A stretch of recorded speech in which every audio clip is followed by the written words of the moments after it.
बिस्मिल्लाहिर्रहमानिर्रहीम बिस्मिल्लाहिर्रहमानिर्रहीम। सूरह फातिहा। सूरह फातिहा जिसे सूरह अलहम्द भी कहा जाता है, ये दरअसल परवरदिगार आलम की बारगाह में एक मनाजात की हैसियत रखती है। ये वो बाअज़मत सूरह है कि इसकी तिलावत के बगैर नमाज हो ही नहीं सकती।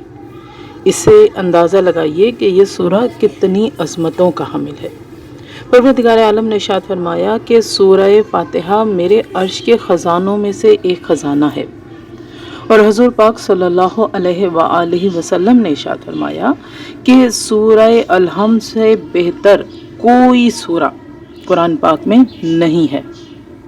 और हज़रत इमाम हसन अस्करी अलैहिस्सलाम ने इरशाद फरमाया कि जिस्म के किसी भी हिस्से में अगर दर्द की कोई बीमारी लग जाए तो अपने गिरेबान में मुंह डालकर 17 मरतबा सूरह अलहम्द की तिलावत करें। तो जो शख्स ऐसा करेगा मैं उसकी सेहत और सलामती का ज़ामिन हूँ।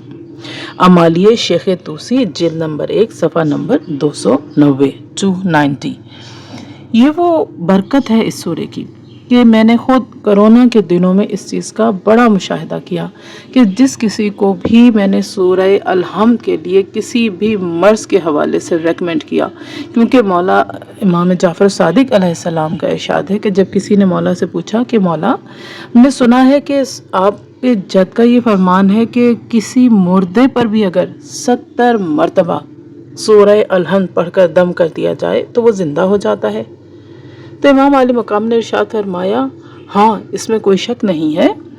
और 70 मरतबा तो क्या, गोया 7 मरतबा भी पढ़कर दम कर दिया जाए तो सूरे में यही बरकत है। सुनने वाले ने हैरत ज़दा होकर कहा, मौला सिर्फ 7 मरतबा?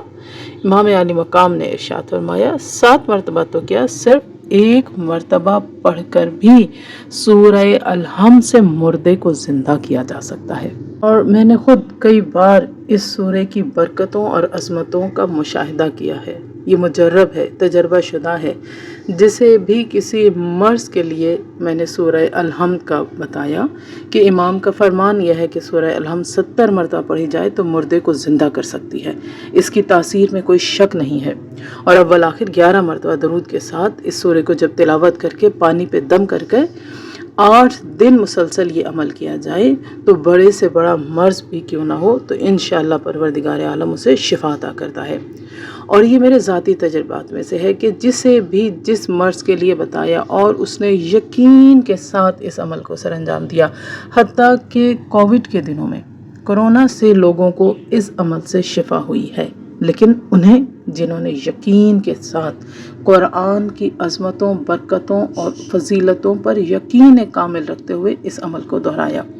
और सिर्फ इसीलिए नहीं बल्कि आप कोई भी मर्ज़ इंसान को लाहक हो, आप दवा ज़रूर करें, डॉक्टर के पास ज़रूर जाएं, लेकिन सूरह अलहम्द की बरकत यह है कि अपनी दवा के साथ साथ इसको भी रूहानी इलाज के तौर पर, मैं ये कहूँगी कि हर बीमारी, हर तकलीफ़ कोई क्यों ना लाहक हो जाए, उसके साथ सूरह अलहम्द को पढ़िए। खुदा ना करे बड़ा मर्ज़ है तो 70 मरतबा अव्वल आखिर 11 मरतबा दरूद के साथ 70 मरतबा सूरह अलहम्द पढ़ें। कोई छोटा आम रोज़मर्रा का कुछ छोटे मोटे मामूली अमराज लाहक हो जाते हैं तो उसके लिए 11 मरतबा, 7 मरतबा या 21 मरतबा सूरह अलहम्द को तिलावत करके पानी पे दम करें, अपने ऊपर दम करें और फिर इंशाअल्लाह आप देखेंगे कि शिफा याबी का अमल जो है वो बहुत तेज़ हो जाता है, यानी इंसान बहुत जल्द रूबा सेहत हो जाता है। तो लिहाजा इस सूरे को सिर्फ आप मुर्दों को बख्शने के लिए, फातिहा पढ़ने के लिए ना इस्तेमाल कीजिए, सिर्फ नमाज में तिलावत के लिए ना इसको पढ़िए, बल्कि ये सोचिए कि ये कितना बाज़मत सूरा है कि अगर कुरान का ये सूरा नमाज में ना पढ़ा जाए तो नमाज मुकम्मल नहीं हो सकती। तो लिहाजा इसकी फ़जीलतों को मद्देनज़र रखते हुए इस सूरे को अपना विर्द वजीफ़ा बना लीजिए। और चंद कुछ और फ़ज़ाइल इस सूरे के कि इरशाद फरमाया गया है कि जब आप किसी मरीज़ की इयादत के लिए जाएं तो उसका दायां हाथ यानी राइट हैंड पकड़कर सूरह अलहम्द 7 मरतबा पढ़ें तो इंशाअल्लाह वो शिफा का बाइस बनेगी। और इसकी अज़मत के बारे में ये भी कहा गया कि तलुए आफ्ताब से पहले अगर इस सूरे को लिख कर अपने पास रख लिया जाए तो वो लिखने वाला जिस जालिम के पास भी ये अमल लिख कर जाएगा तो वो जालिम उस पर मेहरबान हो जाएगा। اور اس کی معاش میں تنگی نہیں ہوگی۔ پروردگار عالم غیب سے رزق عطا کرے گا، وہ عزیز خلائق ہو جائے گا، یعنی لوگوں میں ہر دل عزیز ہو جائے گا۔ اور ارشاد فرمایا گیا اس کو نہ کوئی مشکل پیش آئے گی اور فتوحات بھی غیب سے حاصل ہو جائیں گی۔ سبحان اللہ۔ میری دعا ہے کہ پروردگار عالم ہمیں سورہ الحمد کی برکتوں سے اپنا دامن بھرنے کی توفیق عطا فرمائے۔ آمین یا رب العالمین۔ اللہم صلی علی محمد وعلی